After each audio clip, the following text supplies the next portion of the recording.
What's up, everybody? Welcome back to another episode of the Geek Boutique. Yes, once again, we are live on Instagram while we are recording the podcast, so we will be getting to people's questions and comments. Rob just saying, yeah, I'll be joining us soon enough. My buddy Rob, like I was just saying to everybody live, needs to be joining us on the podcast here soon. So, as you can see, it's just me and my partner in crime here, Messiah Complex Cosplay, Mr. Jeff. Wow. How's it going, first of all? You're getting it every time now. I'm really impressed.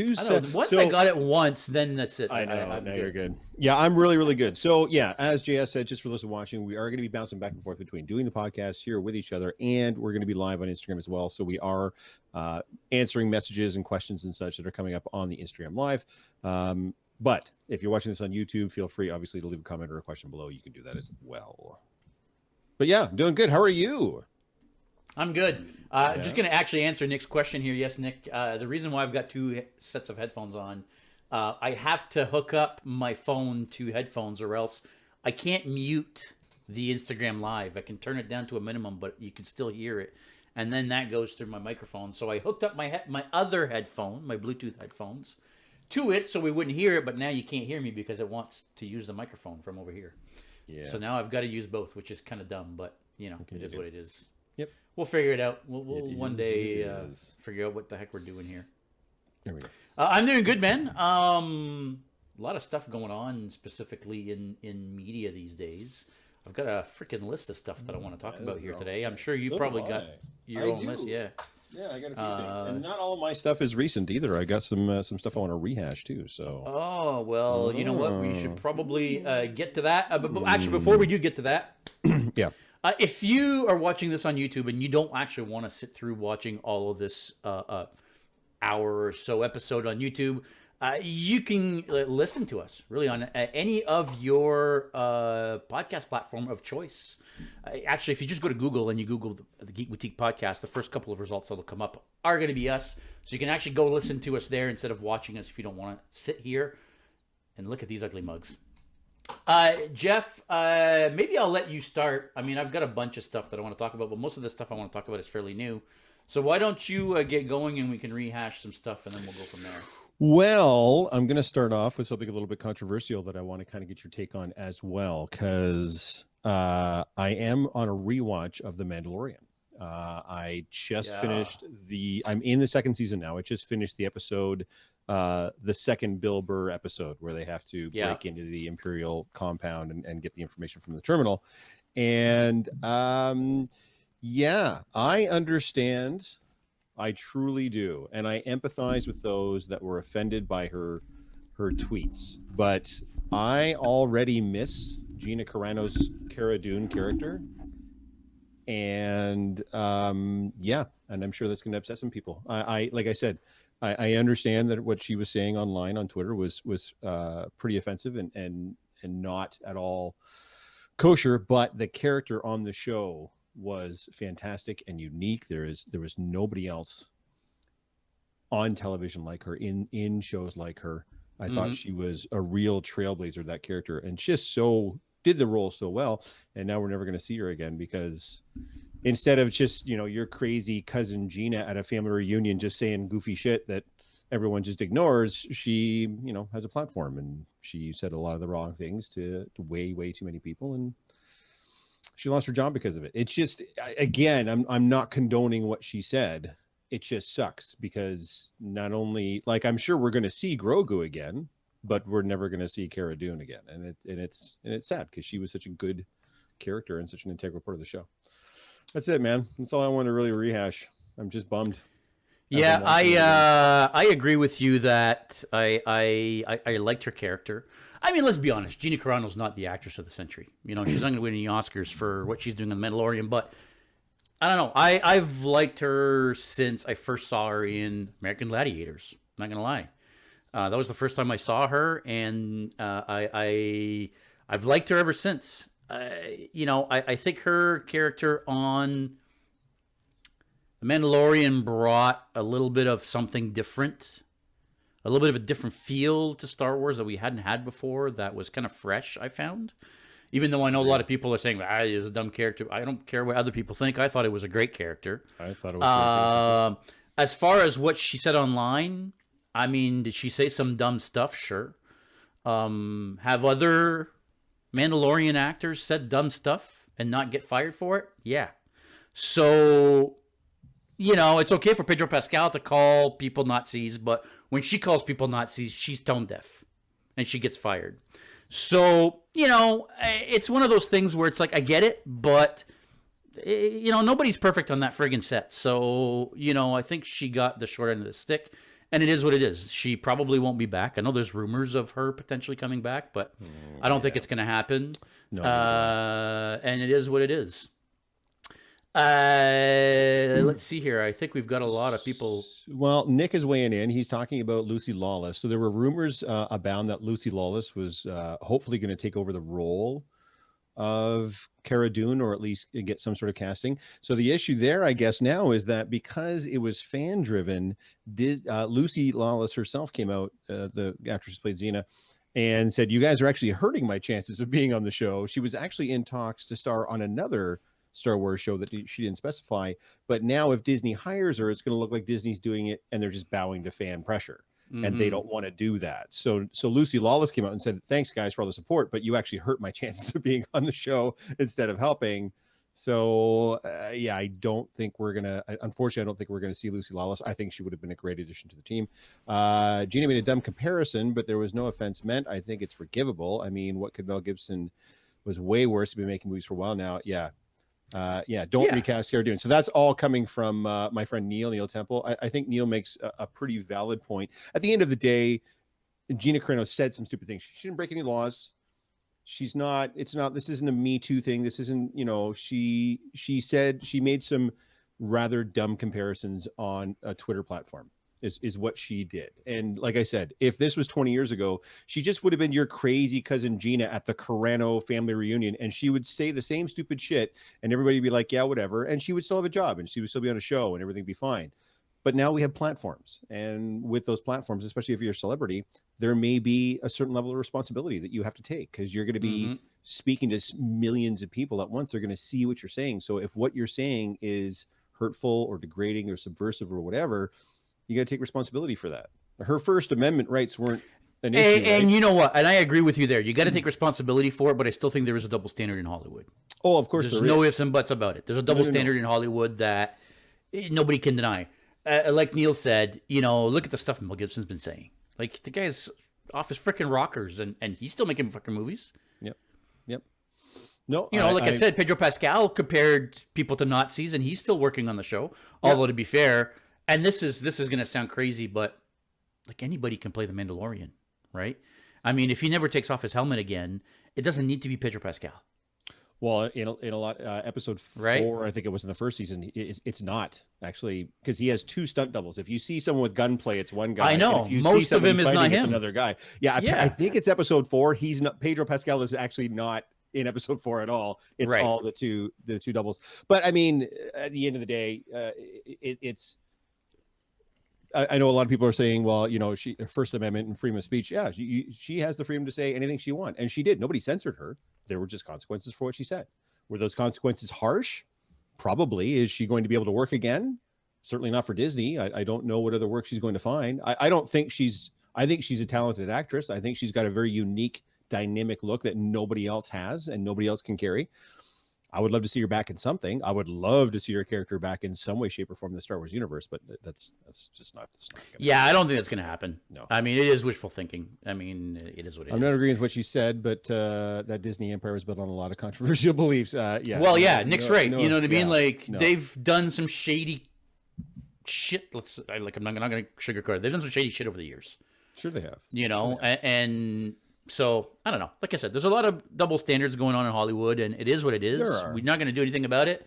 But the climate it doesn't excuse what she said. No, that's what I'm saying. The climate has changed, right? And exactly. You have to adjust and you have to adapt to the climate. You can't have 5 million followers on Twitter and go and say a bunch of hurtful, crazy shit.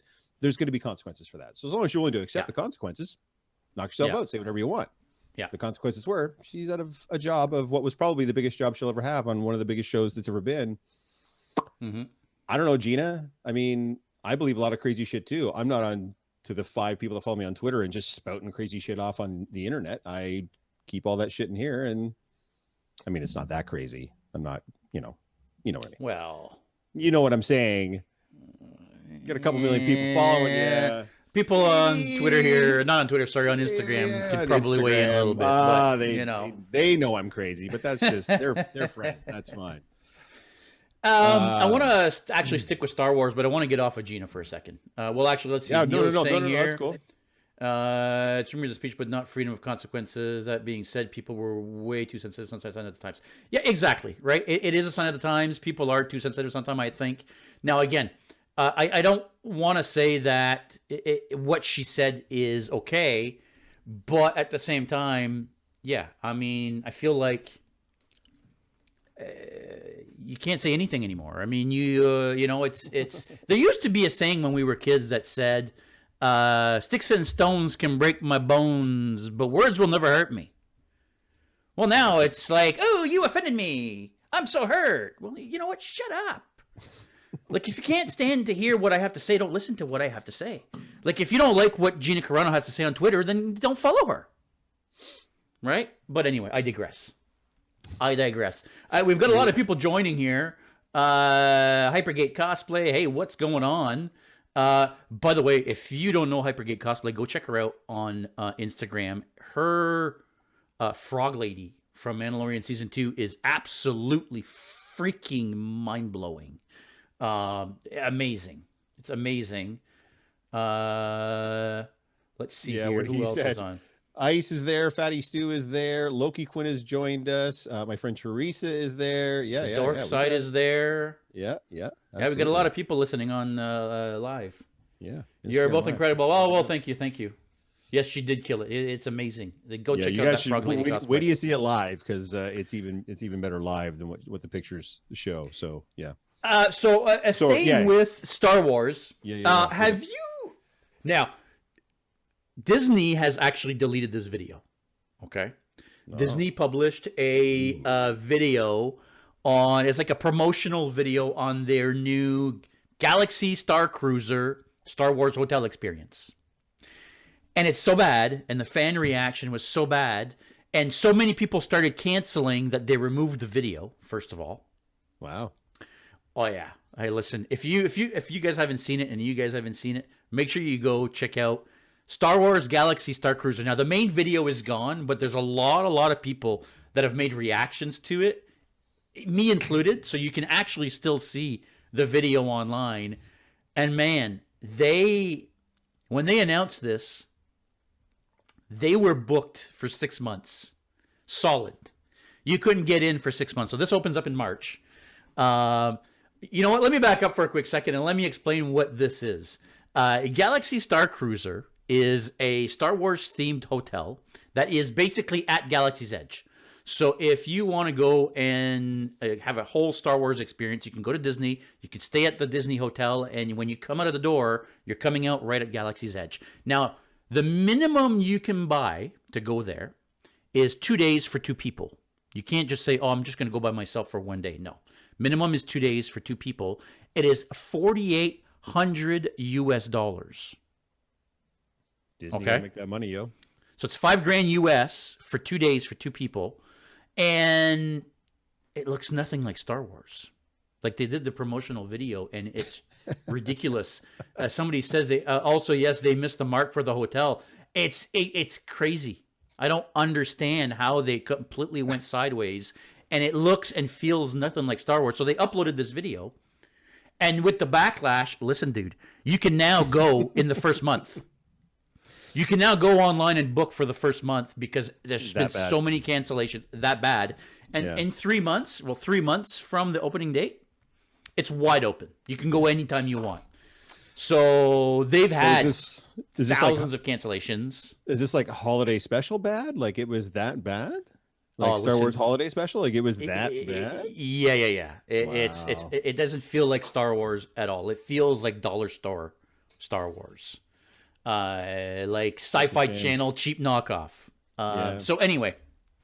No, again, I haven't had a chance to watch it, but I'll have to check it out now because go check it out. It's one of those things where if it was a generic property at a generic theme park and it wasn't $5,000, it could be cool. Right. But with it being Star Wars and being that expensive, that's just ridiculous. It blows my mind. There's a lot of comments rolling through here. I don't have time to read them all. It's cheesy, extra cheese, 5 cheese, a whole cheese platter. The whole cheese platter. Yeah, that's Whole the dark cheese side. platter. Well done. Yeah, yeah. Nick says, yeah, ridiculous dollars. Yeah, it is ridiculous dollars. The holiday special doesn't exist. It's a myth. Yeah, I mean, legit. Let's see here. I could steal something from Disney and pay less fine. Yeah, for sure. Yeah, it's ridiculous. Listen, it's if you haven't seen it, go see it. Jeff, you got to go see it. It's yeah, and nonsense. let's dispel sort of a myth that I think has been propagated for the last, I don't know how many, 50 years, 60, however long Disney's been around. Disney is not a family-friendly company that is just there to make wholesome family entertainment for everyone to enjoy and just make enough money to keep the lights on and pay everybody. No, Disney's there to make money. They're there to make money. They said something recently that they were not going to be sharing their future plans as much as they used to because, and I quote, they have shareholders they have to answer to. So Disney is there to make as much money as is humanly possible at all times forever. So just get rid of that whole wholesome family Disney thing that too many people seem to get sort of caught up in. Princesses are great. Kids movies are great. And I'm not saying they haven't provided wonderful family entertainment for decades, but they're a company there to make money and the most amount of money they can possibly make on every venture they have. So just keep that in mind when you start seeing crazy shit like $4,800 for 2 days for a and you know what, you're right, but when you completely miss the mark. Oh no, I mean, I get it. Like who was like when you don't understand who your audience is. Yeah, like when you don't understand who your audience is, and then you want to charge out the ass to anyway. Yeah, it blows my mind.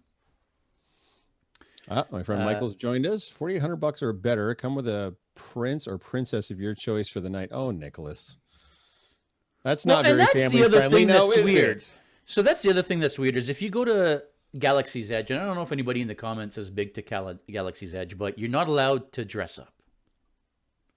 You're not allowed to go to Galaxy's Edge in costume. Why? But they're encouraging people to go to the hotel though in costume. Wait, and it's like for crying out loud, for $5,000, like why don't you provide me the costume? Wait. Why can't you go to Galaxy's Edge without a costume? I think it has to do with they don't want people to, think that you're part of the Disney cast, right? Like they don't want you to show up in a costume, cause a ruckus, and then people complain, "Hey, you're Obi-Wan Kenobi at the park was a jerk," and blah blah blah. And do you know what I mean? So, but I think it has to do with that. That's not the point. Yeah, that's nice. How much does it cost me to get to Galaxy's Edge or whatever? Listen, I don't know the price of Disney tickets. Feel free. If anybody can tell us. Yeah, feel free to bleep this out. But fuck you, I won't do what you tell me because I'm probably spending thousands of dollars to get there and to do that. I'm gonna wear whatever I want. And what are you gonna do? Throw me out of the park? Yeah, they're not gonna let you in. Well, let me tell you, I'll be doing some Jedi mind trick bullshit on those people because yeah, no, they wouldn't let you in. Yeah, it's a big thing actually where you're not allowed breaks the illusion and can't take away from the cast members. Well, exactly. Nice. So we have a friend actually locally named Alan who I don't know if you've seen him or not online. He is a dead ringer for George Lucas. It's oh eerie. Yes, I did see him. Yeah. His resemblance is freaking eerie. So he did go to Galaxy's Edge, and because his costume is a pair of glasses, a plaid shirt, jeans, and some New Balance. He walked right in there, and of course he looks like, what are you gonna do? You can't throw that guy out just for looking like the dude. So no, exactly. Oh, dude, it's fantastic. 1 million Republic credits. Yeah, exactly. Deal. Yeah. Galaxy's Edge is crazy. Credits. Yeah. No. Pass.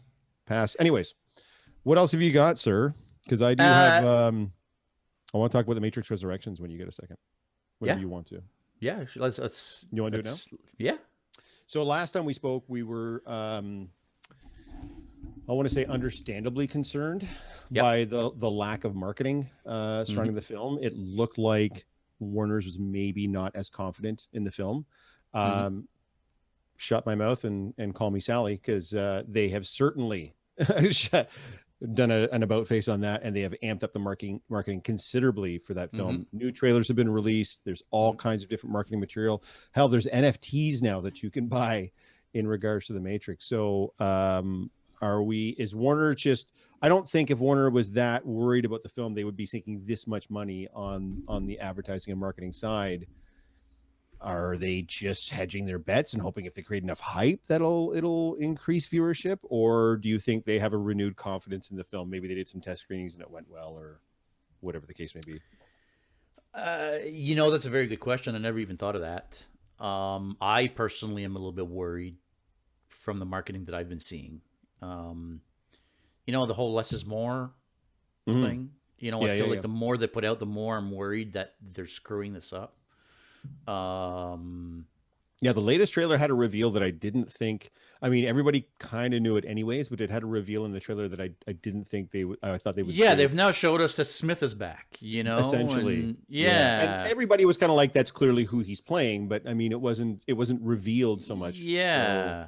So I don't know. I don't know. I almost feel like they're going into marketing overdrive and showing as much as possible now because they're realizing, oh crap, people aren't talking about this, and the people that aren't really talking about it in a great way. So let's throw as much as we can out there to drum up some anticipation, I suppose. And has that worked for you? Because I was already massively hyped because the Matrix, even I still even like the sequels, which I know I'm going to get hung for. But I mean, has it increased your anticipation for it at all? Because it doesn't sound like it sounds like you're still not sold on it. Yeah, no, not really. I don't know.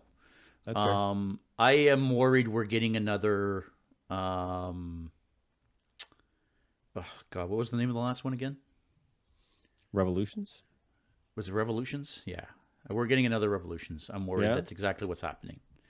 And I was absolutely not a fan of that one. That one actually broke the Matrix for me. The first one was great. The second one, I mean, I didn't mind the second one so much. I would have preferred a little less. The longer the movie went, the more you were heading into Zion, and the more you're heading into Zion, the less interested I was with the whole thing. Yep. And then the third movie was basically in Zion, and it was just nonsense. And I don't know. I didn't like the third movie at all. So do yourself a favor if you can, anyway. So I don't know. Have you ever heard of the Phantom Edit, Star Wars: The Phantom Edit? Where someone went through and re-edited Star Wars: The Phantom Menace and essentially took Jar Jar out of the film. Really? Okay. And did a couple of other cleaner, quicker edits. So there's another one called The Matrix Dezionized. And what they did was they took Reloaded and Revolutions and they just cut all of the Zion out of it. And so it just plays as one movie, all taking place in the Matrix. And it's so much better. And the way it was cut and everything. So if you get a chance, look it up online. You can probably just stream it. The Matrix Dezionized, and that will Dezionized. I'll have to check that out. Yeah. It's actually. But I mean, what does that mean for the last movie? I mean, the last movie then is what, 20 minutes long? Well, I mean, I guess more of it takes place in the Matrix than we think. I don't know. I'd have to rewatch it, but I do remember seeing it and having a much better experience with the two films. Yeah, watching that. And I'm not saying we're getting a ton of Zion. Third movie was trash. Yeah. It was trash. I'm curious to see or to hear what my buddy Rob has to say about that, because he was a big Matrix fan as well, and I forget. I don't. To be honest, I don't know that we ever talk about these movies anymore, because for me, the only real good one was the first one. Well, the first one was revolutionary, and it was groundbreaking, and it was it was much copied, and you know what I mean. Like, I don't know if there was a more influential movie that came out at that time that spurred so many rip-offs and homages and everything else. So yeah. And then I really dug the second one, and then I get all the problems with the third one. It makes perfect sense.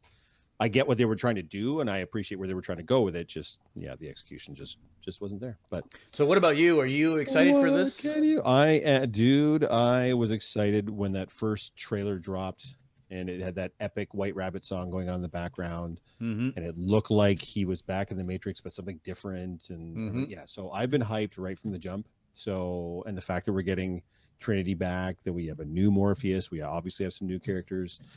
But are we getting Trinity back? Listen, don't. I know what the reality is. Listen, don't mess with my fantasy on this. Come on. Listen, there's one quote, and I feel like they almost did this on purpose. There's one quote that they've added to this last trailer, and it's oh God, what's her name? Carrie-Anne Moss? No. The girl from Iron Fists. I never watched The that girl with the rabbit tattoo. What's her freaking name? Anyway, she says a line in the new trailer, something to the effect of, "This is not the story you think you're listening to," or "This is not the story you think it is," or something to that effect. And I think that's what they're trying to do. They're trying to pitch us a different story in the trailer than what the actual movie is going to be. So we'll see. I mean, I think time will tell us if it's good or not. I'm crossing my fingers. Okay. I'm really crossing my fingers. It's good. But I'm not going to hold my breath. I'll say that. Rob makes a good point. Why don't you read what Rob said there on the Instagram Live? Because that's kind of how I feel about it. Yeah, on their own, they're nonsense. You're right. As a continuation to the story, yeah, they kind of work. The last one still didn't work for me. I don't know. Listen, that's not what Rob said at all. I said to read It is what he said. That's not what he said. The Matrix sequels are not good on their own, but they're a good continuation of the story. If you were to play it all out as one story, but on their own, not so much. But on their own, not so much. Exactly. Yeah. So on their own, they make no sense. On their own, they suck. Well. I mean, I think you're elaborating a little bit on that, but that's fine. Maybe you're allowed to have your opinion, sir. Well, maybe, even if it's wrong. Maybe. Hey, listen, I've known Rob for long enough. I'll assume that I'm extrapolating or reading between the lines here. All right, don't argue with me, Rob. I know what you mean. Don't prove me wrong, Rob. Don't talk. Shh. It's okay. So you're excited about this? Very much so. Yes. I feel like The Matrix was one of those eye-opening moments for you. Maybe not eye-opening moments, but it was like one of those transformative. Yeah. Transformative. There you go. That's what I was looking for. Yeah. Star Trek 2, Superman, Batman 89, like all of these, The Hunt for Red October, like just a film that, especially the first one, I could watch it every single day. Ferris Bueller's Day Off, like I could go on and on, like just movies that just sink into your psyche and remember, see, that's the thing too. And that's what I agree with you on this part, is that they are revealing too much. I don't know if you remember 1999 when the first Matrix movie was going to come out. Yeah. No one had the foggiest idea what the Matrix was. That was all we knew. It was going to look crazy, right? Yeah, but even then, like you still didn't know that the tagline for the movie was "What is the Matrix?" So you sat in the theater seats in 1999 and you had no idea what that film was about, or even what the film title meant, or what it was called. Mm-hmm. You knew nothing, and it was genius the way they sucked you in. Like you're going to go to this film just to find out what's happening, and then it's Now it's like, well, here's the whole movie in a couple of trailers. Enjoy. You really don't even need to see it now. We've shown you everything. So unless, like what you're saying, unless they have a giant twist halfway through the film, or midway through the second act, where they're just like, "Yep, nope, this has all been bullshit. This is now the real start of things," then I think that's exactly what they're doing. Yeah, I have a feeling that's exactly what they're going to do. They're going to start the movie, and you're going to sit there, and you're going to start watching a story, and then they're going to throw a twist at you, and it's not at all going to be what you think you're watching. It's going to be a completely different movie than what they sold you on. I hope so. Buddy Rob here, Matrix set the tone for my whole life since it came out. Became a hacker because of that movie. Yeah, I mean, I remember you telling me that story, actually. It's true. My buddy Stu saying T2, another one. Yeah, same thing. Terminator 2. Yeah, T2. Yeah, for me, T2 maybe is the greatest sequel of all time. Yeah. Possibly. James Cameron knows how to do sequels, man. I mean, T2, Aliens. I mean, that dude just nails sequels. So, yeah. Anyways, enough of Matrix Resolutions, Resurrections, whatever we're talking about. What else have you got, sir? You had a whole list. Here, Nick says here, I heard you need to read a few books and a series of comics to get a complete story of what the original intention was. Well, I don't know. I don't know about any other Matrix media, really. I haven't really followed any of that. There was a video game, The Matrix Online, and that was considered canon. It was, yes, where Morpheus dies. That's right. So maybe that's why we have a new Morpheus, other than the obvious that Lawrence Fishburne can't really do the stunts and stuff now. Mm-hmm. But anyways. I'm kind of, well, actually, before I get into this next subject here, show the guys on Instagram here. What do you think of this new? It's backwards here on Instagram, but new T-shirt design for the Geeks and Co. We live long and geeky. I want to get to Discovery episodes 2 and 3. I'm assuming you've watched them. I have. Wow, that was a resounding I have. Yeah, give me your thoughts of how you're seeing or what you think of the season so far. So some of the things that we talked about actually kind of came to pass, because I remember saying that we would get Saru back in the second episode, and we got Saru back in the second episode. Yeah. And clothes are coming off. Yeah. I know what's interesting to me is they're positioning Hugh the Doctor as the ship's counselor. In fact, in the third episode, they actually say to him, "You're kind of fulfilling a dual role." And I don't feel he's the ship's counselor. I still feel it's Saru, because Saru, or Mr. Saru as he's being called now, to really get those Spock vibes that he clearly still has. He's kind of like he's still who everybody goes to to be the quiet voice of reason. It's not that kind of show, Nick. Yeah. Yeah, exactly. It's kid friendly, Nick. Yeah, he's the quiet voice of reason. Like, he's there to, and like we talked about, we said he would be Michael's first officer, and he's Michael's first officer. We even said he would probably get offered his own ship. He was offered his own ship, and he pulled a Riker. He's like, nope, I'm going to stick with you. So it's funny how we said all those things. That's right. A lot of the things that we said would come to pass. And then even the quote unquote, the anomaly. I mean, they still haven't figured it out. There's still the mystery aspect of it, but it is a naturally, so far from what we know or see, a naturally occurring. It's not a super weapon that some Darth Vader wannabe has. It's a space anomaly that they got to figure out what to do with it or whatever. Some primordial wormhole that's not a primordial wormhole, or whatever techno-babbled nonsense is there. So yeah, it's kind of going along pretty much like we thought it was going to. So what do you, oh, by the way, so is that good or bad to you? Well, the lady that pilots the ship, by the way, her name is Detmer. So it is Detmer. It is Detmer. I said it started with a D, and it's Detmer, and Bryce is the communications guy. So I did remember some of the names, but all right, settle down in the comments. Come on now. This is not that kind of a show. Come on. That's right. Yeah. Come on. Nobody's taking their clothes off except for Nick, who's apparently already watching this naked. But hey, we'll leave Nick to that. Tim is saying they end up calling it the DMA. That's right. The dark matter anomaly is the new little short term is going to be DMA. Thanks Discovery for dumbing it down for us dum-dums. That's good. It's the DMA. It's the DMA. I mean, the thing is, I already love Discovery, and everybody's getting to have their part and do their thing.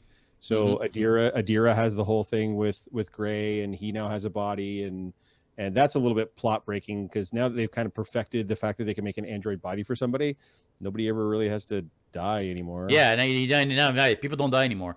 Listen, I'm gonna stop you there, and I want to take off on that point you just said there. Yeah, because I feel like Discovery Season 3 has some of the laziest writing I've seen on TV right now. And it struck me in episode 2 when Michael is talking to Saru about Booker going on this mission, and she's saying, as a captain, I have to worry about... no, she says, as a captain, I know he's the right guy. But, as his partner, I have to worry about, is he going to screw up? And I'm thinking, no, bitch. As the captain, you should be worrying about, is he going to screw up? Like, what is wrong with these writers that don't understand simple concepts? Like, the captain of the crew should be looking out for the crew. Because they're trying to continue to establish the interpersonal connection between Michael and Book, right? I am having issues with the writing. That she's conflicted. I don't. And I get that. Yeah, and I get that. I don't disagree with you. I have problems with the writing. I feel like episode 3 was a filler episode already. That that whole unless they bring this race back towards the end of the season and somehow they're the ones that are going to come and save the day. That whole we've discovered this race that we didn't know existed that now is going to die, and it's like, okay, well, great, but all of that to save them from an anomaly that you don't even know if it's coming your way. Like, I don't know. I don't know. The season 3 is turning me off. I'm not gonna lie. Season 3 is turning me off. I hadn't got that impression at all. Yeah, well, hey, what can I say? I'm not enjoying season 3 all that much. I cannot wait for Picard though, because Picard is getting Q back, and Q is probably one of my favorite all-time Star Trek characters. So that's also hopefully they don't screw that one up. Are you going to keep watching, or is this our last discussion of course I'm going to keep watching. Okay, this is Star Trek, dude. I'm just asking questions. Shit. Like, it doesn't matter how bad it gets, I'm still going to watch. I know you are the kind of guy that, watches 3 episodes of Enterprise and says, this isn't for me, and stops watching it and then calls yourself a Trekkie, but, I think 2.5 seasons is a little more. I still have to put up my poll. I'm just kidding. Listen, I'm just kidding. I'm loving Disco right now. Tim saying I'm loving Discovery. I know. And a lot of people love it. A lot of people love it, and I don't know. They're pulling me out of this whole Star Trek vibe for some weird reason. And again, I have a feeling it's the writing. Lower Decks, I freaking love. I think it's the best Star Trek we've gotten in since DS9. Oh, you almost said Next Gen. Best Star Trek since DS9. You were this close to saying Next Gen. We almost had him, people. We almost had him. Yeah. Staying Alive. Yeah, that was the last episode, right? I think that was the last episode Of Discovery. Oh, yeah, maybe. Nick is saying I like Staying Alive myself. I think that was the last episode. Yeah, maybe. I'm enjoying the season, and I think it's funny that we called a lot of the things that are happening on it. So that's super cool. And yeah, I'm looking forward to having like a mid-season, another catch up on some more Trek stuff. And for now, yeah, we'll just keep watching and see what happens. See if, what kind of wormhole. Discovery doing new shit and being pretty bold about it while staying true to Trek. Well, I don't know. What are they doing that's new? You know, I mean, I feel like we're just getting a rehash of season 2 with worse writing. Or not season 2. Sorry, this is season 4. Yes. This is season 4, not season 3. That's correct. And we're getting I feel like we're getting a rehash of season 3. But that's just me. Well, I don't think it's going to be some Kelpian kid that created this anomaly, so I think we're going to be all right. No, but, you know, is it going to be something as silly as that? Or, I don't know. What do you want it to be? You guys, Tim, what do you want it to be? What do you want this anomaly to be? I think it would actually at this point. I think it would actually be cool if it was genuinely just an actual space anomaly that they got to figure shit out on. Like, they're supposed to be scientists and explorers. They're not supposed to be just gung ho battles all the time and action. And I know that helps with this particular Trek, much like with the Kelvin movies and such. But at the end of the day, yeah, science the shit out of this. That would be unique and cool and something they haven't really done in a long time. Loki Quinn says the Q. God, I wish it was Q. Yeah, it's not gonna be. That would be amazing, but it's not going to be because Q's in Picard. Now, could it be? Could they be trying to link Discovery to Picard and throwing somehow Q in there? Could they be trying to cross that over somehow? I don't know. Cool. Picard's time traveling. They're just going the wrong way. But exactly. But could that time shift that happens, because we already know there's a time shift that's going to happen in Picard. The past. There you go. Yeah, my friend Michael, that's funny. In the past. Yeah, exactly. Yeah, super good. But I mean, I feel like there is a potential to say, well, you know, if Q screws up the timeline in Picard's time, assuming that would ripple through to the future, right? So whatever is changing here could be the anomaly changing the future, right? True. But I'm not saying that that's what it's gonna be. I really do hope myself, like you, that it's a natural thing. But yeah, because then the problem there in that you're getting into some MCU territory, right? Because if you only watch one and not the other, then there has to be either some giant exposition dump for those that aren't watching Picard but do watch Discovery, or vice versa, or you're just gonna be kind of like, what's going on? I don't know because I don't watch the other show. So but I don't. I think it's fair to assume that most Trek fans watch both, but I'm sure there's still a fairly large contingent that only watch. They are two very, very different shows. They are. Totally, the way they're made up, the way they're laid out, the way they're shot, the way they're edited, they are not the same by Infinite Crisis type, right? Like, could this be what we're getting? Yeah, I don't know. Listen, I'll be curious to see where it goes. And look, even though I'm not liking this season as much as, well, specifically season 2 was so far my favorite for Discovery. Right. I'm still gonna keep watching. Right. I still want to know where it goes. Okay. No, that's fine. It's as simple as that. As long as you're willing to keep watching. I love that they're different. Yeah. No, Tim. So do I. Yeah. It's nice that we're getting. If they were essentially just the same shows taking place in two different time periods, what's the point? I like the fact that tonally they're different shows, and then Lower Decks is tonally different than that, and then on and on and on. So I feel like we need more of that out of Star Trek. Like, we need more different tones in different shows. I think I said this actually maybe when Tim was on the podcast, how we've been told for years, when Enterprise was being developed, we were pitched as this is going to be a much darker horror-ish Star Trek, which didn't happen. No, it wasn't a horror show. No. But I want to see a Star Trek horror show. I would love that. You know, like the same way that I love that Lower Decks is a comedy, in the same way that, you know, I love these different takes and tones on Star Trek. Yeah, exactly. Trek used to be all the same show basically, but with different settings and characters. You're right. Yeah. And at one point, I feel like that got boring, right? Is there another Trek animated series? Yes, that one's called Prodigy. Now that one's a computer generated. That's a CGI one, and that one is geared specifically towards kids. So I'm not saying there isn't some stuff for adults in there. Captain Janeway from Voyager is a main character on that show, and I know Chakotay, Robert Beltran, is supposed to be making a I don't know what size role he's going to have, but he's supposed to make an appearance as well.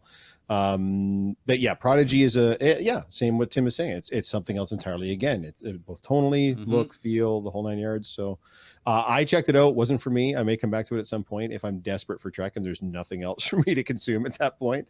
Like when Picard and Discovery are on a break and there's no Lower Decks, I'll be like, hey, well, I'll go back and watch Prodigy. But so far, you know, not really grabbing me. I love that Prodigy is trying to bring kids into Star Trek. Yeah, no, agreed. You know, kids these days don't watch Trek. They, you know, I mean, ask any of your kids, you know, and everybody watching, ask your kids if anybody is into Trek, and I guarantee you most kids are not. And I love that Prodigy is trying to bring those kids in. I'm hoping it's not just bringing in the me's and you's of this world that are watching it because, you know, we're Trekkies, right? I'm hoping it's actually bringing in kids into the, you know, into the franchise, because without new fans, it's eventually going to die, right? So, no. You're not wrong. You're not wrong. Yeah, nobody needs to know about Trek to watch it. I'm assuming, Tim, you're talking about Prodigy. Prodigy is good for kids, not like a learning show, but fun entertainment. Yeah, exactly. It's very different. I haven't watched it yet, but I'm eventually going to get to it. You know, even if it's for kids, I'm still going to watch it at some point. That's fair.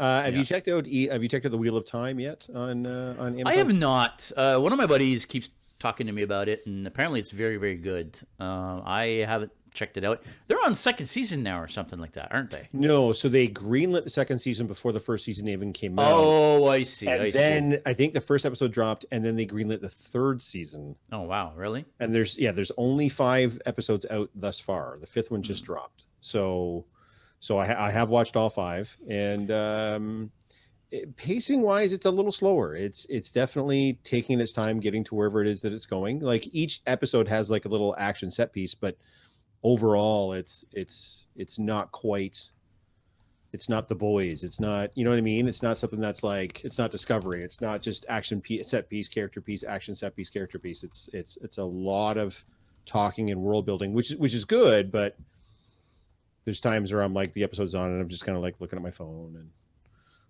just scrolling memes and figuring out what we're going to talk about this week. And I'm like, oh, right, I'm watching the show. So yeah, hopefully it'll pick up. I know it's a long book series. I know it has its fans, but I'm hoping stuff's going to start to happen. Yeah, but I don't know. You may feel differently. I don't know. The production values are high. It looks gorgeous. It looks amazing. They've spent some money. Like they've spent Game of Thrones money. So is it really? It's like, yeah. Wow. Okay. They're not messing around monetary wise. It has a very high production on it, so it looks good that way. I tried Wheel of Time, kind of low budget, and feels unrealistic. Exactly the opposite of what Jeff just said. Yeah, exactly. He says low budget. I think they've been to a million different locales. I think the magic and the channeling looks fantastic. They've obviously got some great actors that are in there. No, I don't want to remove J.S. Blanche. Maybe it was the plot looked weak at first. Yeah, it definitely does. I feel like it'll go the way of the Shannara Chronicles. Yeah, Shannara. So that was another based on a book series. I felt that one did look sort of weak and low budget. I only saw the first episode though. Yeah. Get back to it, Tim. It definitely expands, and you get to see a lot more locales. There's a cast of thousands. The production values are pretty high. They've clearly spent some money on it. It's just kind of boring. I'm not gonna lie. It's not great. I did check out the first episode of Foundation though. Is anybody watching Foundation at all? No, I heard that's great, but it's on friggin' Apple TV, and I don't get Apple TV. It is on Apple. I got too many services already. Like I don't have Apple TV either, so matey. And yes, so I watched the first episode, which is like an hour and 20 minutes long, and it was so good. Again, talk about spending some money. Like it's sci-fi. It's like deep sci-fi. Like it looks fantastic in that first Yeah, episode. from what I understand, Foundation is more on the level of Dune, right? It's like galaxies of Yes, galaxy spanning, planets, yeah, empires, yeah, the whole nine yards. Yeah. yeah. Jared Harris is in it, and he's just murdering it as Jared Harris tends to do. And Lee Pace is in it, Ronan, and just just a great cast. Awesome. Apple has great stuff. This was Tim saying. Yeah, I don't know. The Foundation's the only thing I've seen so far, and I've only watched the first episode, but it got me pretty much right away. So, if you're a fan of like the hardcore deep sci-fi, definitely check out Foundation for sure. At least the first episode, anyway. I quickly want to get back to what you were saying about Wheel of Time. Yeah. How they had greenlit the second season before the first episode even came out, and then the third season when the first episode came out. Something like You that. find that weird that they would do that before a show even comes out? Like, how do you know that this is going to be? I think what happens too is Foundation Invasion. Oh yeah, Invasion. I've heard good things about. Actually, I shouldn't say that. Invasion has got Sam Neill in it, and I've heard the pacing on that one is problematic. So Invasion is another Apple series, a sci-fi series where it's an alien invasion, but it's told from the perspective of just regular people. Like, how it's an alien invasion movie and it's always like you're seeing the government and you're seeing the soldiers, and so the people that are seeing you're accessing the invasion through are in the know. So Invasion is a show where it's just regular people and they don't know what's going on. Right. So I guess pacing is brutal for sure, is what Tim said. So that's what I've heard about Invasion, that the pacing is just terrible because nobody really knows what's happening. But anyways, yeah, I haven't checked that one out yet. And then Finch is the new one with Tom Hanks, which I have. That's a movie, I think, though, not a TV show, if I'm not mistaken. And I don't know about that one. But anyways. Sorry, Wheel of Time. Yeah, from what I understand, they can at least see like how many mentions it's getting on social media. They can gauge the hype as far as that goes, and to try to figure out if it's going to be successful or not. And of course, they're seeing the dailies and they're seeing the episodes before they're released, and they can get a sense of if it's good or not. And then I guess they just decided we're just gonna keep pouring money into this and see what happens. This is from Amazon too. They're also doing that Lord of the Rings one, which is also supposed to be just abhorrently expensive. That one's supposed to be the most expensive show of all time. So I don't know, man. Amazon is dumping some serious money into these high concept shows. I just don't understand, greenlighting a second and third season when nobody's even seen your show yet. Yeah. And this brings me to another point I wanted to talk about. Have you heard that HBO Max is going to be making the new Batman, the Pattinson Batman, Penguin? Correct. Yes. Is getting his own show. Correct. So Colin Farrell as Penguin is getting his own show on HBO Max, again, before the movie is even out. Oh, V. Oh, God, yeah. V. The original V was one of my favorites. The second, actually, the reboot was pretty good. It was just short-lived. They kind of canceled it just as it was getting good, but V was amazing. So Michael Khan is my friend Michael. So he's the gentleman that he cosplays as characters from the V show, the 80s V show. Oh, perfect. Yeah, and the classic V uniforms. And they could not be any more screen accurate. Like he absolutely murders it. So because he and I did Fan Expo together, he was with me pretty much the whole time. And people would just come like running up to him like, "Oh my God, you're like V for this, a show of the 80s." And of course, it's people our age, right? It's geeks and nerds like us that remember that, because that show was like such a huge television event back in the 80s. But yeah, so that's Michael. His stuff is, and he keeps encouraging me to get my own V suit and join his little mothership. But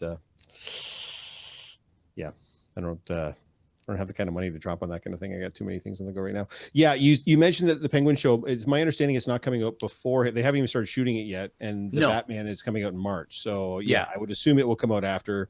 And that the weird part is, from what I understand, that's not going to tie into the prequel show that they're also doing based in the same universe that's supposed to be based on the Gotham Police Department. So yeah, I don't know. There's a lot. They're talking about a lot of stuff right now, and I feel like when they're saying, "Oh yeah, it's been greenlit and blah blah blah." I mean, yeah, it's been greenlit, but for pre-production. And then when they decide, "Oh yeah, this Batman movie did well," then they'll go into production. Oh right? No, for sure they will. But it's a Batman movie. They've all done well. Even in the not great ones have done well. You need to do it. You need to do what? I feel like I'm missing some conversation. No, again, so that's Michael Khan is the gentleman in the V suit, and they're they have a group. It's a mothership, the Ontario mothership. So when you join, Right. when you get your V suit, so he keeps saying he's encouraging me to join the mothership and I see. get a V suit. And yeah, someday, my friend, someday, he says, and never intending to actually do it. Anyways, you know what I did? I went online and I was looking up, because we've been talking about comics, and I know for you and I, especially back in the 80s and 90s when comics were at their boom, it seems to be for us, and for you in particular, that's sort of the barometer of your geek cred. Like if you were into comics, there's still DC Comics still has 22 monthly active titles, and Marvel still has 35 monthly active titles. Like, comics aren't as dead as we're. That's not including But Jeff, limited that's series. nothing. No. Hang on. It's not nothing if we think that they've only got 10 or 12 titles.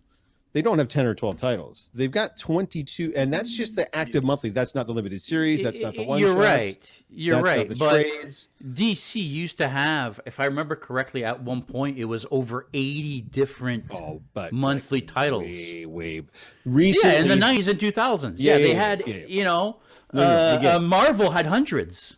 Marvel had hundreds up until recently. I'm not saying it's not less than what it was. That's not what I'm trying to say. But it's not. I don't think it's quite as dire as you and I were sort of making it out to be, to say comics and print are completely dead.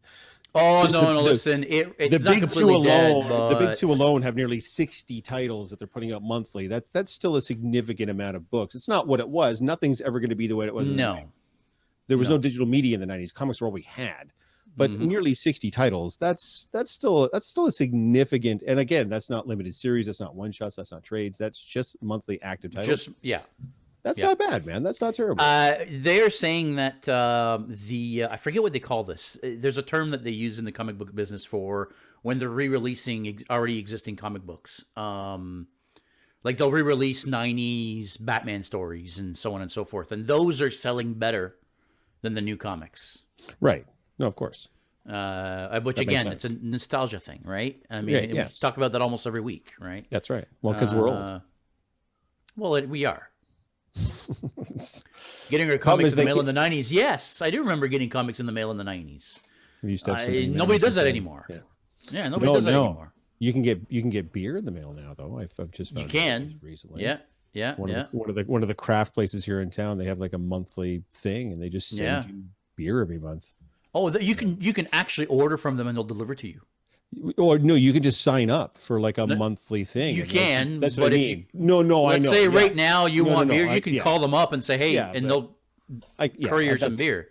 I think I could always do that, but the whole I can just pay a monthly fee off my credit card, and then they'll just every month there'll be a surprise. I just get beer because I'm old. I'll forget, and then the first of the month will come along, and there'll be like a case on my doorstep, and I'll be like, yee!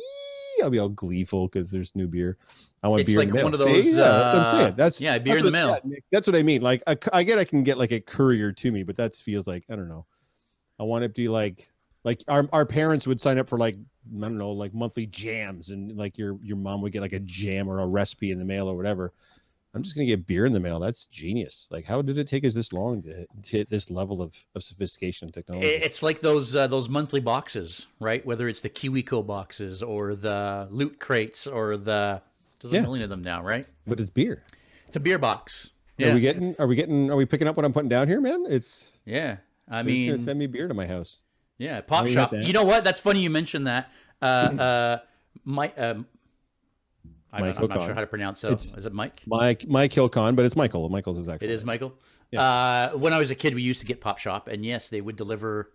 Actually, I don't know that in Quebec it was called Pop Shop, but it was the same idea, right?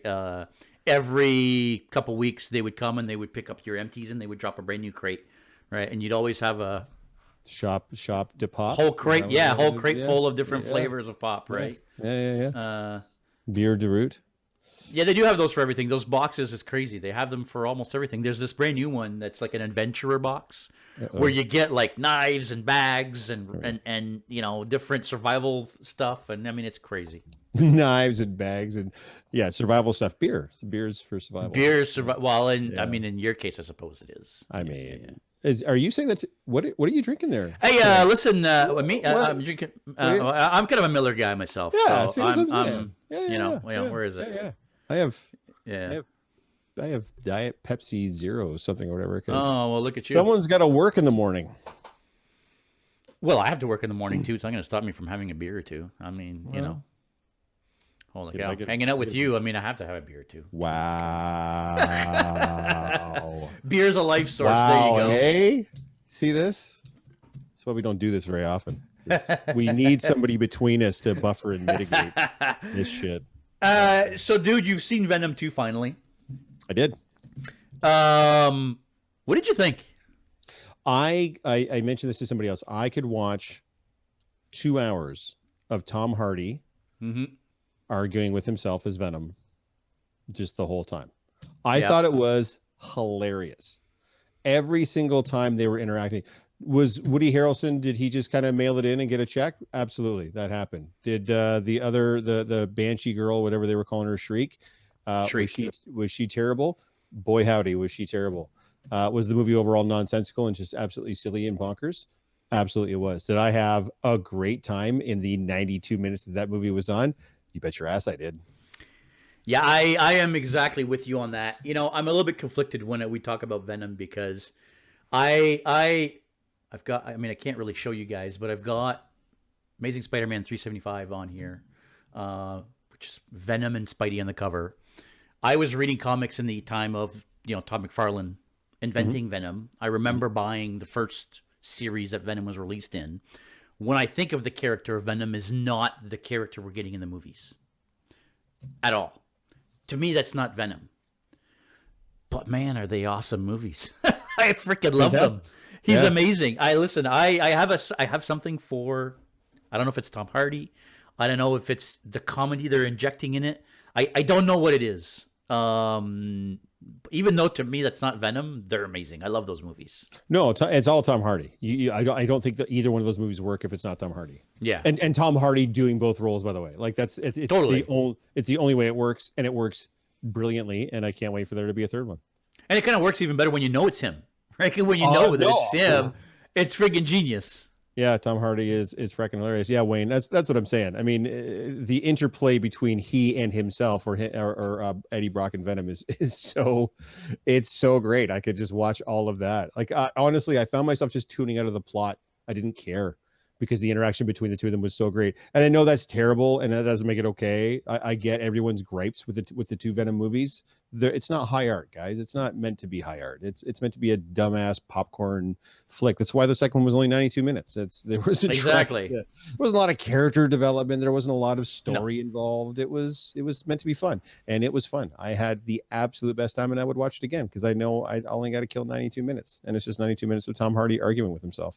Yeah, Loki Quinn here says, you know, I think sometimes you just have to take something at face value, and you're right. Yeah, man. I mean, these are movies that, yeah, if you go in there wanting to see 90s Venom, it's not what you're getting. But if you go in there just to have a good time, damn, I love those movies. There's something about those movies I freaking love. You're not wrong. I agree. Listen, did you, actually, let me back up. Were you ever a Halo fan? No. I'm not a console Really? guy. No, all my games are done on PC. Fair enough. These well, I don't know if there's any Halo fans on Instagram watching us now, but did you all know that Paramount Plus is producing a Halo series? I have heard that, yeah, and I'll probably check it out. I won't get any of the in references or whatever because I don't. The only consoles we've ever owned have been Nintendos for the kids, so. Yeah, no, and that was definitely not on Nintendo. I mean, that was an Xbox. I think it always was an Xbox exclusive. I don't think it was ever on anything else. I was big into Halo when it first came out. Played a lot of Halo 2, and then I kind of fell out of I just don't have time to play consoles anymore. I mean, I have a PlayStation 4 that I barely use because I just don't have time to play it. But I like the Halo games, and you know, I'm anxiously looking forward to see what they do. They released a web series a few years ago, where it was a bunch of short episodes, and it was basically the premise of it was basically a bunch of kids going to the academy to become not Spartans, but oh man, I forget what they're called now, but the soldiers in that timeline or in that world. Yeah. And all of a sudden they get attacked. You know, they're brand new cadets just starting training and they get attacked.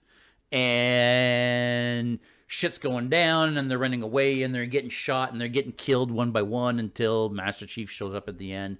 Boom, boom, saves the day and sends them on their way. And it ends with them, if I remember correctly, it ends with them leaving the planet as Master Chief is still there to fight. But the story wasn't about Master Chief. It was about them, right? Sure. You still got to see him for a couple seconds. But either way, it was amazing. Have we talked about Shang-Chi movie yet? No, but that is the next thing I want to talk about, actually. Thank you very much, Wayne. As you can see Jeff's face already. So I'm really looking forward to this Halo show. But since, that's not really your thing, maybe we should... I do apologize. I remember watching... Do you ever watch Red versus Blue? Oh, I did. That was genius. Okay. Like, again, that was genius. You didn't have to be a fan of the show to really appreciate, or the fan of the game to appreciate Red versus Blue. I loved Red versus Blue back in the day. That was some early internet good times as far as that went. But yeah, unfortunately, I just don't have a lot of exposure to. But I'll check out the series if it's well done. It's not. Hopefully they'll have it so it's for everybody and not just for people that know the game. So I'm sure it is. Yeah. If they're doing something like that, and if they put the money into it that they need to put into it to make it right, they're gonna have to make it for everybody. Nice. Yeah. I saw that Halo movie was pretty good. Yeah, I mean they re-edited it into like a hour and a half or hour and 15 movie or whatever it was at one point. I think you can still see it online actually. Yeah, probably. Actually, I think it even went on Netflix at one point. Oh. Okay. If you actually search Halo on Netflix, it might still be there. You should check it out if you get a chance. It was pretty good because you didn't need to know anything about that world. You didn't. It just threw you into a shitstorm, and you're along for the ride, right? So it was pretty good. You'll check it out. Red versus Blue was genius. Yeah, so good. Buddy, so we've kind of made reference a little bit to Shang-Chi. We always, in passing, talk about it very, very quickly before we start talking about whatever subject we're going to talk about that day. I want to get your... I know you didn't like it. That's an understatement. Please elaborate. Like, I want to understand where you're coming from. I know right off the bat you're not into martial arts movies, and really, it's all it was. It was just a fancy martial art movie. But yeah, I thought the main actor was very wooden. I didn't think he had a lot of range. He basically had the same facial expression and the same tone of voice the whole time. So I don't think he's a very good actor. I think Awkwafina is maybe the most annoying human on planet Earth, and that's saying a lot. I thought the plot was silly. The end fight was another giant CG fest ridiculousness that made no sense. Nothing in the movie grabbed me. Nothing in the movie. My favorite part was when Wong was fighting the Abomination in the ring. And that was on for about 35 seconds. And that felt shoehorned in. Like, hey, everybody, this is still taking place in the MCU. Nothing else is really going to be referenced. And it was just the same tired ass Marvel formula that everybody's still eating up, and that I've just grown weary of it. But yeah, even if it was just that, because Doctor Strange is like a complete rehash of the first Iron Man film, but I still enjoyed Doctor Strange. I can still watch Doctor Strange. If I never have to see Shang-Chi again, I'm going to be a happy guy. That's how much I disliked it. I loved Eternals, by the way, and nobody liked Eternals, and I thought Eternals was fantastic. I still haven't seen it. I haven't. Oh, so good. So good. I haven't seen it yet. That look of enthusiasm on his face. Yeah. It was painful, and it was one of those ones like JS is saying, where I knew going in I probably wasn't going to be a huge fan because I'm not a big martial arts movie guy.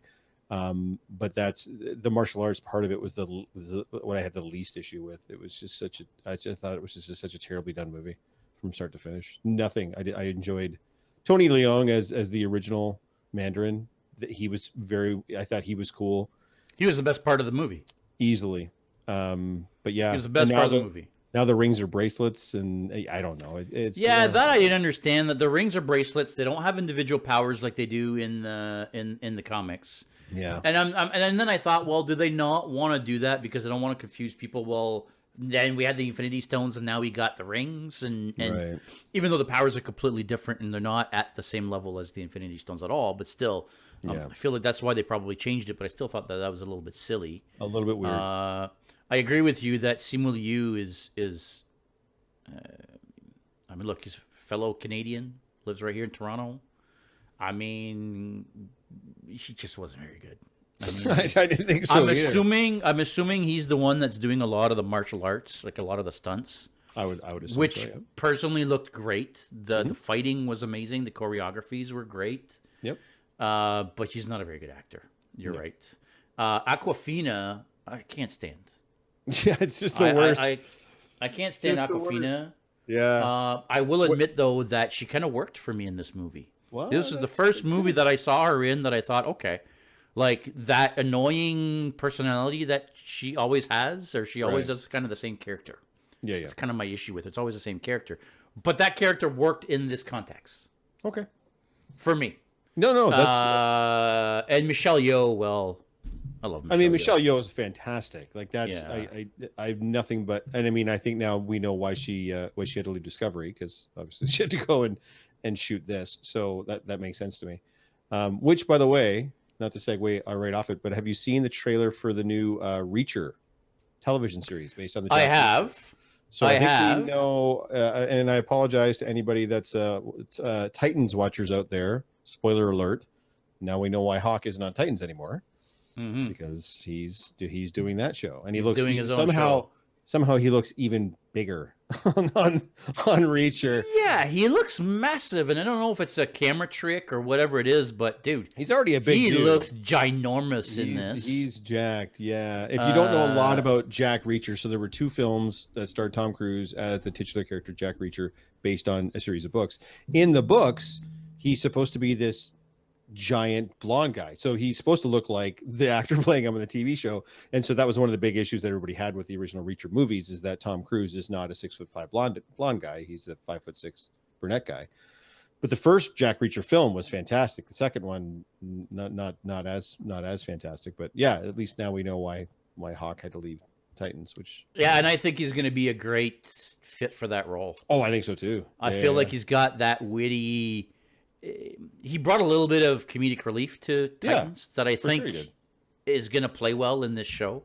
Yeah. Or at least it does in the trailer. I mean, I've never read the books, so I don't know, but it worked for me in the trailers, or in the trailer. So yeah, that's going to be pretty good. I can't wait. What's that going to be on? What is it on? Yeah. I think Amazon. I think that's how I saw the trailer. Yeah, I think so. I'm almost positive. I hated Tom Cruise's Jack Reacher. Yeah, you were not the only one. But the first Jack Reacher film itself is a very, very well done film. Chris McQuarrie directed the first Jack Reacher film, and he's the same one that's doing the Mission Impossible films now. And so, like, the last 2 has been Chris McQuarrie. So him and Cruise work very well together. It's a very well crafted film. The second film was not done by McQuarrie. Tom Cruise came back, but it's a different director, and it is just not as good. And that was the end of the movie franchise. And now we're getting a TV show. So. Wayne's asking if there's anything specific you're excited to see in 2022, movie or show. Yeah, Aquaman. Very excited to see the new Aquaman film. The next season of The Mandalorian. I'm on a rewatch right now, season 2. I mentioned Wayne it is on Amazon. Okay. So The Mandalorian season 2, big time. What Marvel movies what MCU movies are we getting in 2022? Spider-Man. No Way Home. Yeah. Doctor Strange Multiverse of Madness. Yeah, that I'm looking forward to. For sure. And I believe the new Ant-Man movie, Quantumania. I think is coming out in 2022. And Love and Thunder, Thor: Love and Thunder, I think might be coming out in 2022. Yeah, don't really care about that either. But the biggest thing for me for 2022 is the Batman, Matt Reeves' Batman.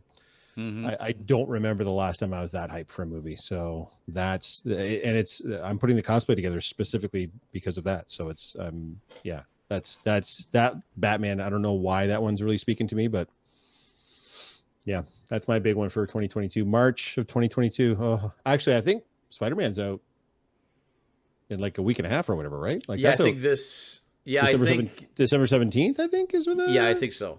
Yeah. So. Yeah. Can't wait for that. I listen. I don't want to say I think so. I don't know. I feel like it's coming out this month. No, I'm almost positive it's December. I think it's December 15th in the UK and December 17th over here. Well, it says 2021, so it's got to be coming out this month. Next week is Spider-Man, is what Loki Quinn is saying. Rob is very December much looking forward to 16th. the new Batman. Yeah, Thursday, December 16th. So next Thursday it's coming out. Yeah. So there you go. I'm sure lots of folks are going to be running out to see that. Yeah, definitely hitting the nostalgia buttons. Did you see the interview where they were talking to the three villains? They were talking to Alfred Molina and Willem Dafoe and Jamie Foxx. And No. Alfred Molina was like, they asked him, like, oh, what are you coming? Like, why did you decide to come back? And he went, pretty much for the money. I was like, hey, man. Well, Dad, no. Good for you. Like it's yeah, but it was so refreshing to watch someone sit in one of these stupid interviews that they could tell they just have no desire to be there or do. They're just doing the press tour for the movie. And he's like, yep, they cut me a check. That's why I'm here. I'm like, you know what, man? Good for you. But I mean, who wouldn't, right? I mean, no, these of days, course. if they're being told, hey, you remember your character? You remember your old Spider-Man character you were playing? We want you to come back in the MCU. From 2002. Yeah. For 20 years ago. Yeah. 19 years later, 20 years later. Yeah. And he would have been like, that's great. What's in it for me? Oh, you're going to cut me a check? Let's do it. Done. Yeah, I think we're going to get a lot of good stuff between now and next year. That interview was amazing. Yeah. So good. So good. Alfred Molina, man. What's nice about when you get a veteran actor like Alfred Molina is he doesn't care anymore. Like he'll just say whatever he wants to say. And that's a refreshing change in Hollywood these days, especially when you're on a press tour and you got to say all the dumb lines and the dumb things and everything else. And he's just like, no, man, they cut me a check. So I'm here. Let's move this shit along. It's like, good for you. That's what we want to see in here. That's a guy after my own heart. Are you good? So you're going to go see the new Spider-Man film? Is that your plan? Probably. Yeah. Probably. Spider-Man is one of those few franchises right now, or MCU franchises, I should say, that I'm still interested in. A lot of them, I'm kind of like Ant-Man. Man, the first one was great. The second one was bad. Now it's like I don't really care for it anymore. So what are you looking forward to for Spider-Man? I'll probably go see. I don't know if I'm going to go see it when it comes out, but I'm going to go see for sure. Yeah. Batman is definitely one of them. But for me, it's a show. It's Boba Fett, the Book of Boba Fett. Yeah, cannot wait for that to come out, and that's coming out very, very soon as well. Very soon, yeah. Leave the BS for the youngins. Yeah, exactly. Yeah, the Book of Boba Fett. They just released a new trailer, like a 1-minute TV spot talking about the return and stuff. Yeah, it looks. That one's. Yeah, I'm not. Yeah, I have a feeling that's going to be all or nothing. I have a feeling that's either going to be amazing or it's going to be dreadful. I don't think there's going to be a lot of middle ground on it. It just depends on the execution, because the idea is super, super cool. That he takes over Jabba's business and you get to see the seedy underworld of the Star Wars universe that's always kind of hinted at, but you don't really get that's what I'm looking forward to. So as long as the execution is there, I think we're going to be okay, but it has the potential to go like way off course and not be good. I don't want it to be some dumbed down, homogenized, we're bad guys now. I don't want it to be that. Like I want it to be rich and layered and deep like the Mandalorian is, but different, because now we're talking about something else entirely with this underworld thing. So the potential's there. We will see. I feel like it being in the hands of Dave Filoni, I think it's going to be good. I think what we're seeing now is a larger. I think I said this before. They're MCUing Star Wars. No, right? For sure. They're now telling a larger story. Yes. So it's no longer going to just be about Mandalorian season 1, 2, and season 3. Now it's going to be. For sure. A larger story that's going to involve all these different characters now, and Boba Fett and Ahsoka and Rangers of the New Republic and all these new shows that they're putting together are all going to be interrelated, and they're all going to be telling a bigger story that I think is leading to Thrawn. Sorry. Right. I think it's leading to Thrawn. Which, I mean, I hope they don't screw up. But I think if we go by what we saw in he was on Rebels. Right? Yeah. If we go by what we saw in Rebels, I think Filoni understands the character. I'm hoping, and again, I haven't watched. Yeah, Obi. Yeah, damn right, Obi. Obi-Wan. Yeah, that's another one I'm really looking forward to. Yeah, super looking forward to that. Yeah, I mean, there's a reason Jon Favreau did the first Iron Man film, and Jon Favreau did The Mandalorian, and then the MCU is birthed out of the first Iron Man film, and now the Star Wars whatever you want to call it, is going to be birthed out of the Mandalorian. So yeah, they're calling it the Filoni-verse. It's all cyclical. Well, that's because Filoni, John is there just to make sure Filoni doesn't go way deep on the nerd shit. Like, he kind of has to rein him in and stuff. But yes. Yeah. Oh yeah, Fatty Stu. Yeah. Well, Blade, I feel someone like mentioned Filoni... the Blade redo too, so we'll touch on that as well. But yeah, go ahead. Yeah, but that's not. I don't think that's coming out this year, is it? They haven't even started production on that yet. I don't know. I know they've got casting done, so. Yeah, I don't. Well, you're right. They did announce some casting recently, but I don't. They haven't started filming or anything, so I don't think that's coming out in 2022. No. But you're right. I feel like Favreau is the guy that is the visual.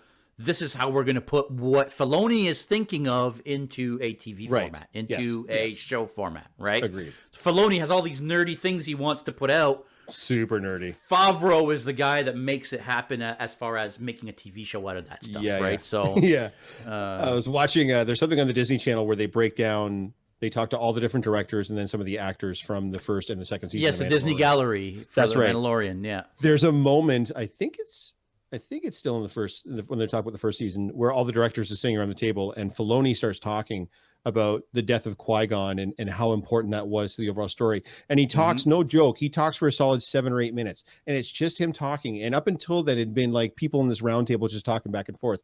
But everybody at the table is dead silent while he gets deeper and deeper and deeper and deeper into this nerd shit. And you can see it's just flowing, like it's such a huge part of who he is as a person, as a human. It's such a huge influence on his personality makeup, and they're all just kind of sitting back, and you could tell most of them have no idea after the first maybe minute and a half of what he's talking about, but they're so enraptured with the passion that he has as he's imparting all this. But you can tell Favreau gets knowledge. It though.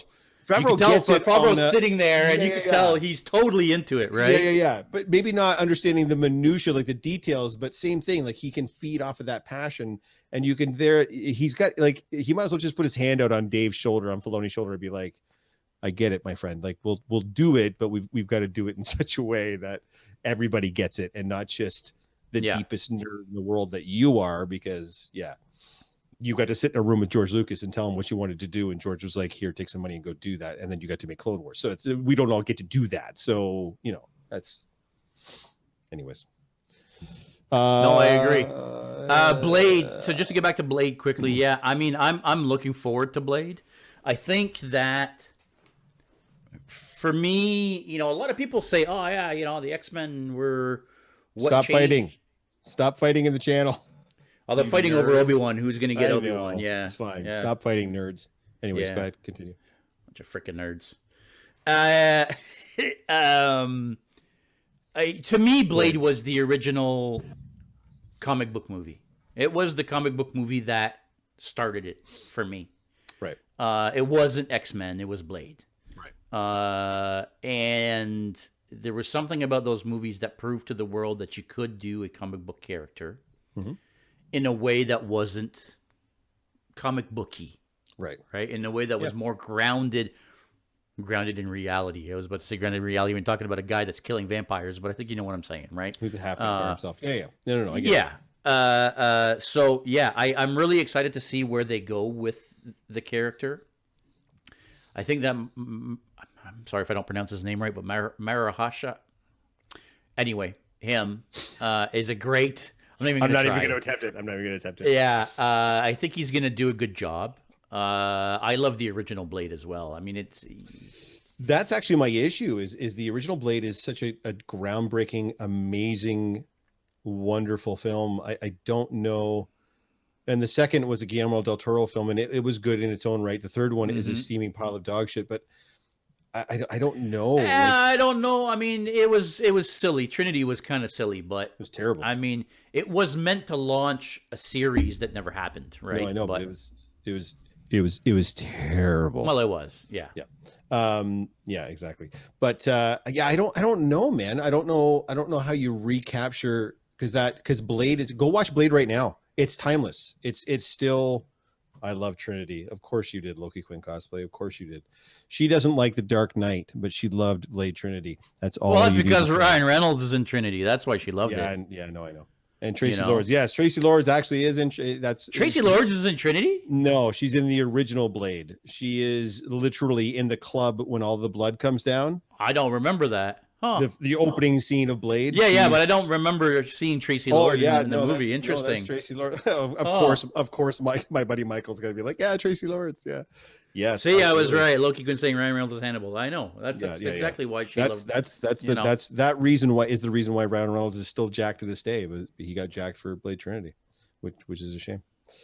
How can you not like The Dark Knight? I don't know, Nick. Ask Loki Quinn, because she's the one that doesn't like it. So I don't know what to tell you. I don't think we can be friends with her anymore. We might have to vote her off the island now. I did not like the Dark Knight trilogy. Wow. Yeah, see, like trilogy. Like, you can't reason with someone like that. That person's clearly insane. Like, what are you gonna do? I mean, I had my issues with the last movie. A lot of people did. I still thought the last movie was fantastic. I thought all three of the movies were amazing. But what are you going to do? Anyways, yeah, Blade. I'm worried about. I'm very, very worried about. I don't know what direction they're going to go. I don't know how they recapture. The original Blade was rated R, and it's not like rated R for no reason. Like, it's rated R. Like, it's a hard R. So I don't know how you I don't know. It's going to have to be a completely so different much blood thing. In that first movie. Oh, so much. So blood. good. So good. And cut off limbs and blood sucking and so much violence. Yeah, fantastic. But no. Tom Hardy as Bane. No, I didn't think Tom Hardy as Bane was the right choice at all. I didn't click with Bane at all. That's not what Bane is to me. And I couldn't understand half of what he was saying in the damn movie. I don't know what you're talking about. Like, come on, like that. The whole thing made no sense to me. Like, even his look was completely out to left field for me. It's one of those things where it's like, well, why don't you just create a new character if you're gonna, like, why even call him Bane? He's not Bane. No, he wasn't to me anyway. But nobody cared who I was till I put on the mask. Yeah. One of my first DVDs was Blade. Yeah, I don't know. We'll see what happens with Blade. The pedigree of the actor that's going to be portraying the character is fantastic, but I mean, I don't know. We'll have to see what they do with it and how. I'm obsessed with him as Bane. Well, I'm sorry. Yeah. Unhealthy obsession. Yeah, we'll have to. Well, I mean, he got jacked for it. They had to He did. They literally had to go through though frame by frame and take all his tattoos out digitally. Oh, did they really? I didn't realize that. Tom Hardy's covered in tattoos. So, and he spends most of the movie just in that vest. So they had to go in digitally and remove all his tattoos. I thought it was all like makeup to remove the. I didn't realize that. They did hit him with a bunch of pancake makeup, but his skin is flawless because they had to go in digitally and remove them. So, yeah. Blade, Aliens, and The Matrix. Oh, and Moonraker. Yeah, those are all. Oh, good old Moonraker. Yeah, we did talk The Matrix earlier, and we did touch on Aliens briefly as well. Probably one of the greatest sequels of all time. And talk about Aliens. Yeah, that's one of the like T2, right? It's one of those movies where the second movie's better than arguably better than the first one. Yeah. At least T1 and T2 still have the same kind of feel, and they're both James Cameron. But Alien is a very sculpted, atmospheric horror film, like pick off one at a time. Aliens is just a knockdown, drag out action fest. Amazing. Like the xenomorph is in both films and Ripley's in both films, but other than that, they're completely different films. So yeah, to me, one kind of complements the other, whereas T2 is just T1 on steroids, and it's just everything is better. Like everything is better. Yeah. You know what I mean? Yeah. And by the way, I heard a rumor that now there's going to be a Terminator 7. Let it go. Arnold's coming back again. No, let it go. Let it die. I didn't mind the Dark last Fate. One. I didn't mind Dark Fate. It was okay. It was better than Genesis or whatever the hell that steaming pile was. No. What? No way. No way. Terrible, dude. No way. Genesis was better than Dark Fate. I like Genesis better anyway. Yeah. Genesis. The one with Matt Smith. Oh my god, dude. Yes, that was better than Dark Fate. Yeah, for sure. You're a crazy person. For sure, it was better than Dark Fate. Awful. I mean, come on. I mean, you start the movie by killing off basically the main character of the show. Like, really? I don't know. I get they were trying to go with something new, but I don't know.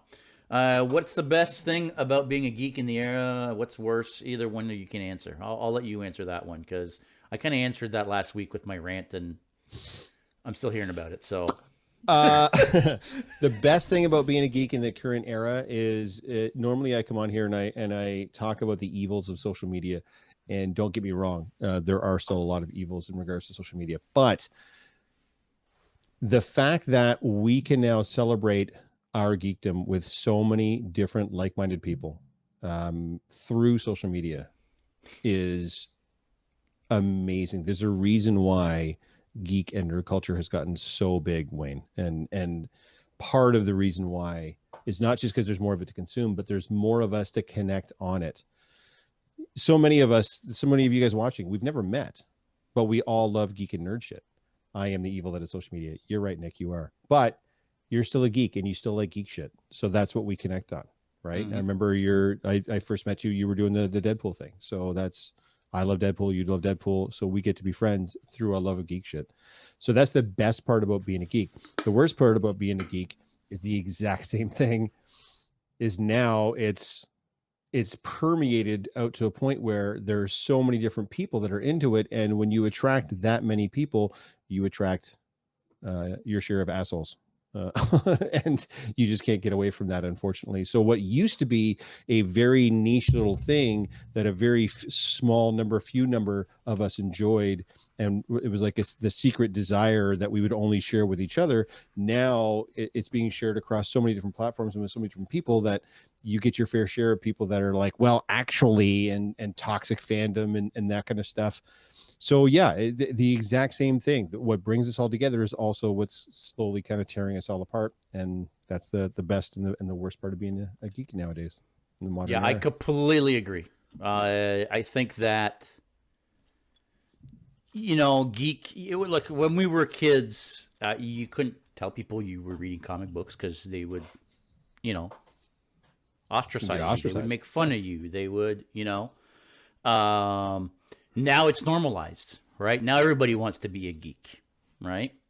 And like you say, it's one of those things where now that none of that's been normalized and that it's okay to be a geek, everybody is a geek, and the people that used to ostracize you for being a geek now are monetizing being geeks. So it's one of those things, right? I think you're completely right. It's great because it's out there now. Everybody can be openly geek, but that's brought the worst part of it at the same time. Yep. I completely agree. Hey, bud, listen, we've been on for an hour and a half. This is going to be one of our longest podcasts, so we got to cut it off here.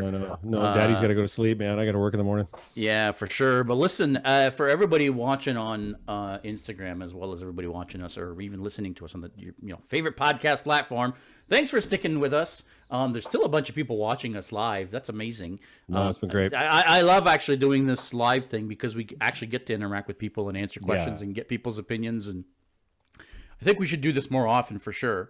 But Jeff, before we go, anything you want to let us go with?